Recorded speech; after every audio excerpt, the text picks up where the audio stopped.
innovation, resilience, agility. It's how Michigan businesses continue to work together to make a difference now and shape the future. Join us and make your mark where it matters. Visit michiganbusiness.org/radio. Hey, this is BJ. Thanks for listening to our show's podcast. If you're a fan of all things geeky, you should check out my other podcast, BJ Shea's Geek Nation. We have new episodes every day, and you can check it out at bjgeeknation.com. Your home is going into foreclosure and you feel like a financial wreck. You don't know where to turn for accurate information. I'm bankruptcy attorney Travis Gagne. Let's talk about some legal options. If we work quickly, we can propose a plan to save your home, modify the loan, or in many cases, even eliminate your second mortgage. The consultation is free. I've helped hundreds of people just like you make informed decisions about whether to save their home or exit it on a reasonable, organized timeline. The chapter you choose sets the tone for the next chapter of your life. Please contact me today at choosetherightchapter.com. That's choosetherightchapter.com.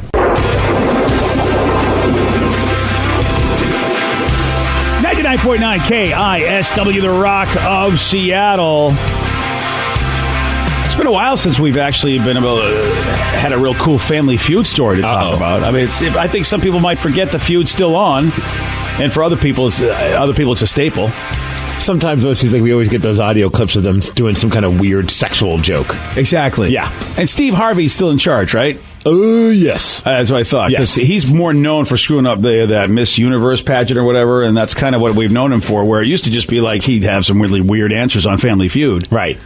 And this one, it was very weird when this dude gave a very interesting answer to this question. What might a man do if his ex-wife was telling everyone that he has a teeny weeny?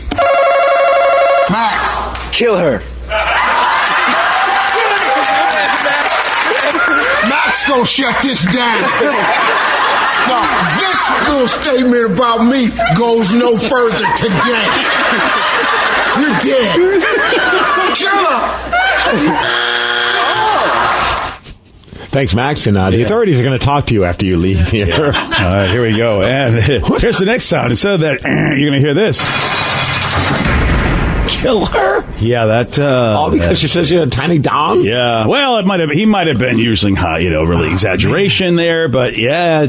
What's creepier, though? Him saying that or the people clapping, good answer, good answer, good answer. Kill her. That's a room full of revs right there. Jeez. The family that's cheering him on and the audience, it's also like, I agree. Yeah, that seems reasonable. That is what's needed here. I mean, I'm glad he took the high road, because more often than not, people don't.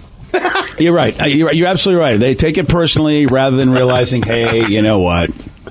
How would you handle it, DJ? Oh, how would I handle it? Oh, I would dismember her. Wow. That's what I'd do. And then I would, you know what? I'd put her head on a pike, Game of Thrones style. Wow. No one ever talk about my teeny weeny ever again. I would just agree with my. She's right. Yeah, right. Fine, whatever. What was the? I don't know if we can find it. I'm sure it wasn't listed, but I'm curious to know what the number one answer is for something like that. I think put her head on a pike was head on her pike, kill her. Yeah, that was the number one. What is even a good answer to that? Yeah, like I would say disagree with her. Right? What else could you do? I don't know. That's a dumb question. It's a stupid question. It really is a dumb question. Yeah, what do you do with your... I'm starting to think his answer might be the best answer. Yeah, I am too. Kill her. You know what? I instead, kill the person that came up with this question. How about that? Someone else said sue the person, so sue her. Sue her over someone saying you have a tiny wiener? That was the number one answer. Happy. What? That was number one? Well, that was what one contestant answered. Oh, yeah. One of the other ones is just to say she's lying. That okay? That's disagree. I would say yeah. I'd hope they give me that ding if I said disagree and I was really lying. It's the same thing. I don't know. Yeah. Wow. There you go. Kill her. All right.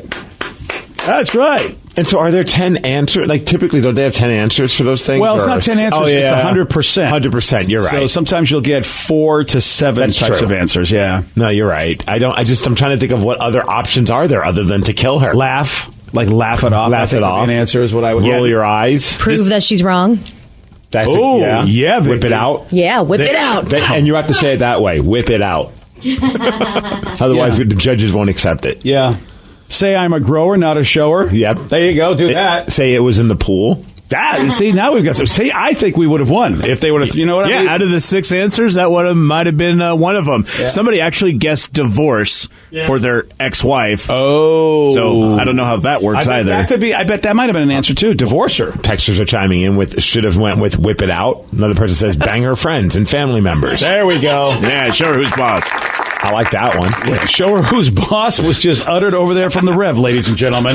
I'm the boss. That was as creepy as kill her, if you ask me. Show her who's boss. Give her the Tony Danza. I meant by banging her other friends. Yeah, sure it is. Or something along those lines. Texter just says bang her sister. There we go. Her sister. Bang her mother. Bang her brother. Yeah. Whoever you got to bang. Bang someone. Anybody you can find. Prove her wrong and show her who's boss. BJ and Migs, mornings on The Rock, 99.9 KISW. Got a new study that found out a quarter of millennials want to date someone significantly older than they are. Uh-oh. And you are the perfect example of this. I'm not dating anyone significantly older than me. Think about it, Steve. Think about it. Shut up, bro. Give me some time. I'm on to him. I'm not. It's not negative. I'm actually positive on this. Sugar daddy. Yeah. Oh, yeah. Minus the sugar. Sour daddy? I've often said this before, and what I love about this area of the country is it's probably the best area in the country for the behavioral sciences. University of Washington is tremendous, and the Pacific Northwest in general. The idea that societies change what they feel is right and wrong over, let's just say, every 25 years, what was wrong is now right, and what was right is now wrong. And it's really frustrating if you're in your 70s and someone's telling you that what you were raised to think is right is now wrong. Like styrofoam. Yeah. Styrofoam was a thing that you was like, that's fine. Like, this is how we were supposed to put our cheeseburgers in. And not anymore. It's bad. Yeah. Yeah. Or butter. Butter, yeah. Well, now it's back. Yeah. Butter's back to being okay, and but not everybody thinks it is, but other people going, go. And eggs, the same thing. You can have eggs now. It used to be don't have eggs. You just never know what's going to happen. And it's the same with relationships. And those are the little things. And as far as an older man dating a younger woman, right now in society, you are considered a predator if you're an older man. I don't know, especially if it depends on the age. If you're significantly older. Okay. I would say if you're 15 or more years older, it gets sketchy depending on how young she is. Yes, because if you're 60 years old and you're dating someone who's 40, I don't think anyone's really going to be like, whoa, what's going on? Or even 65 and you're dating someone who's 40, I don't think anyone's going to be... That's disgusting. Right. Though there are some people who that will still say something, but you're right. But if it's the other way around and you're 40 and you're dating somebody who's 20, 18 or 20, yeah, someone's going to go, what the hell is going on? And yet millennials, that's exactly what they're willing to do. They want to date people over the age of 35, and these are people who are 18 to 24 years old.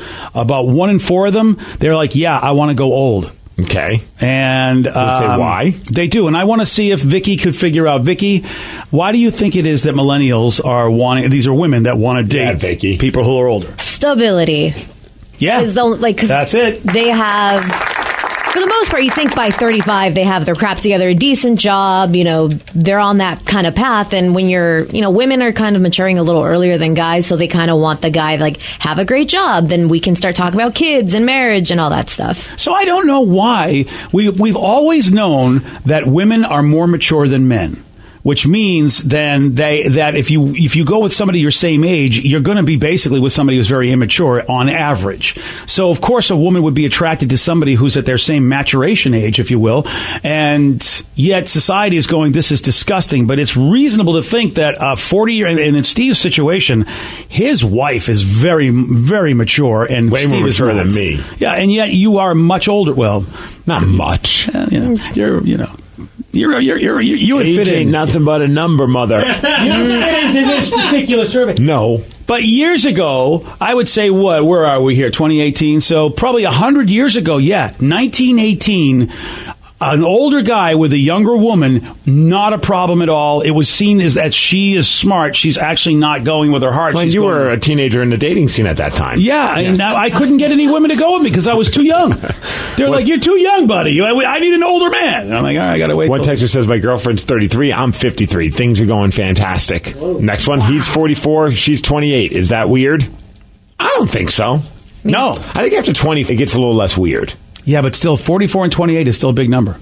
It is, but I still don't. It's double almost. No. No. Yeah, we just got the math problem now. Wow. If it doesn't add up to 69, one texter says Steve's not good at math. Yep. And they're right. Here's the thing. If you guys are only a decade apart when you mention your numbers, I don't think it's that bad.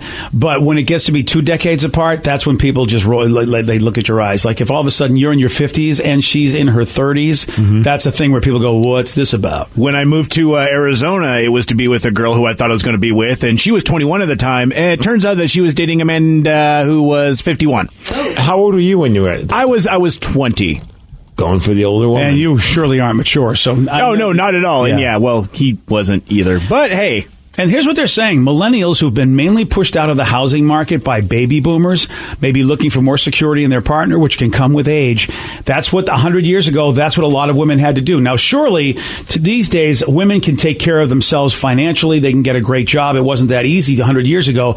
But I think it could go both ways. If you're a dude who's just sitting there going, you know what, man, I can't get a house, I can't get anything. And if you find an older woman who's more stable, I think it could work that way, too. So what you're saying is millennials all want sugar mamas and sugar daddies.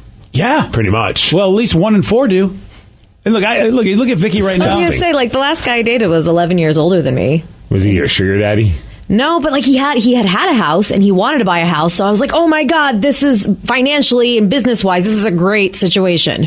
Yeah, It's all business. Like that comes into play. The older you get, that comes into play. One person brings up a point. I wonder if this has something to do with it. I blame American Pie for all of this. Oh, I'm forgetting why. Stifler's mom. Oh, now I remember. She was the trophy. Stifler's mom is got. That's not the song, but I know, but I'm going to change it. Yeah.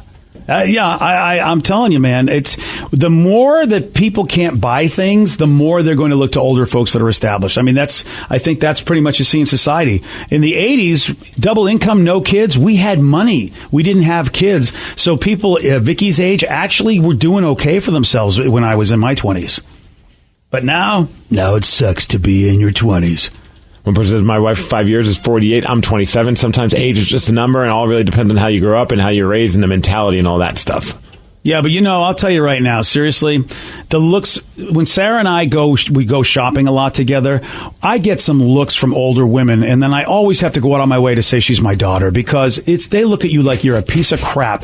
That just sounds weird as you're walking the mall and someone looks at you and go, she's my daughter. Because Steve, the looks you get, the women my age. It's not just women. Guys freak out, too. I remember I brought my dad to a baseball game, and we had a coworker like, hey, like, who's this guy Vicky's with? Like, yeah, you're he's right. Much older. Like, guys do it too. Young guys do it too. Like, everyone freaks out. It's not just older women. Well, the young guys are mad because they know the old guys got game. They're like, how is he taking? Don't take the young ladies. That's all. We can't get anything. That was my father. Yeah, but that's old game. That's old guy game. You walking around going, that's my daddy.